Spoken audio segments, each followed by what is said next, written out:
Hello student, now we start your next topic. Expression for average mean square speed and root mean square speed के लिए expression करना है आपने। तो सबसे पहले फाइंड आउट करते हैं मीन स्क्वायर स्पीड के लिए, मीन स्पीड के लिए एवरेज स्पीड जिसको आप बोलते हैं। तो जैसे कि लास्ट टाइम हम लेके चल रहे थे गैस मॉलिक्यूल, कंसिडर कर लेते हैं कि आपके पास जो n गैस मॉलिक्यूल्स हैं और dn मॉलिक्यूल्स वो हैं गैस के जो कि इस स्पीड के बीच में मूव कर रहे हैं, C to C plus DC के बीच में जो मूव कर रहे हैं। ठीक है, जो n मॉलिक्यूल्स थे वो ऐसे मॉलिक्यूल हैं जो 0 टू इन्फाइनाइट स्पीड के बीच में मूव कर रहे हैं, बट जो dn मॉलिक्यूल्स हैं वो ऐसे हैं जो C to C plus DC के बीच में मूव कर रहे हैं आपके। तो एवरेज स्पीड का जो फॉर्मूला होता है वो क्या होगा, इसको लिखने का तरीका क्या है, आप लिख सकते हो C मीन की तरह लिख सकते हो या CAV मतलब एवरेज का शॉर्ट फॉर्म, और C बार ये आपकी रिप्रेजेंटेशन है मीन स्पीड की या एवरेज स्पीड की, जिसका फॉर्मूला है आपका 0 टू इन्फाइनाइट इंटीग्रल लेके चलेंगे CdN बाय N। क्लियर है। अब आपने नंबर ऑफ मॉलिक्यूल DN, जो ये नंबर ऑफ मॉलिक्यूल्स थे, स्पीड जिनकी थी C to C plus DC के बीच में, ये फाइंड आउट किया था आपने लास्ट टाइम एक्सप्रेशन में। ठीक है, तो वही वैल्यू हमें यहाँ पे रखनी है। तो DN की वैल्यू आपके पास ये थी, लास्ट इक्वेशन से उठाई हमने ये value 4 pi n m by 2 pi KT raise to power 3 by 2 C square E raise to power minus m C square by 2 KT DC। Okay, now put कर देते हैं ये DN की वैल्यू 34 इक्वेशन में। 34 इक्वेशन में यदि हम value put करते हैं तो यही आएगा आपके पास एक्सप्रेशन।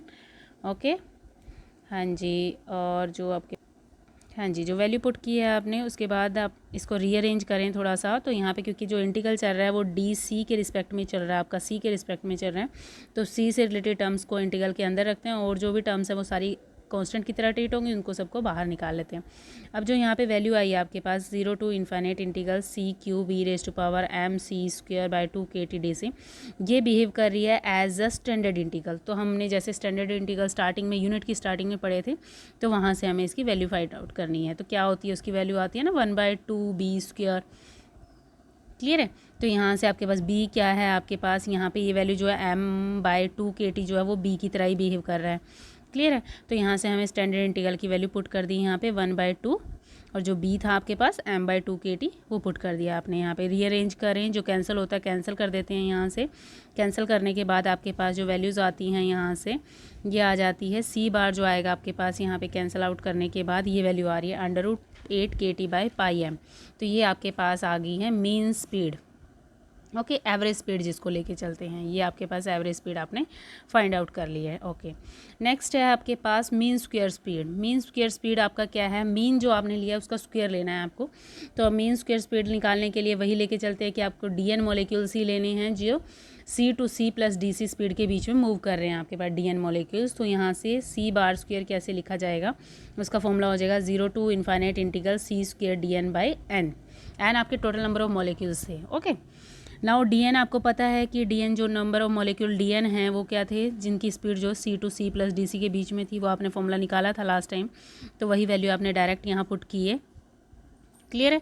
तो इसकी वैल्यू पुट कर देते हैं 36 इक्वेशन में, यहाँ पे पुट करें तो ये चीज़ आ जाएगी आपके पास। और इसको थोड़ा सा रीअरेंज करें वही सेम कि जो, क्योंकि इंटीग्रल आपका DC के रिस्पेक्ट में चल रहा है, C के रिस्पेक्ट में चल रहा है, तो C से रिलेटेड कंपोनेंट्स को अंदर रखते हैं और जो भी अलग टर्म्स हैं जिनमें C नहीं है आपका, तो उन सबको बाहर रख लेते हैं, वो कॉन्स्टेंट की तरह ट्रीट होंगी आपकी। ठीक है।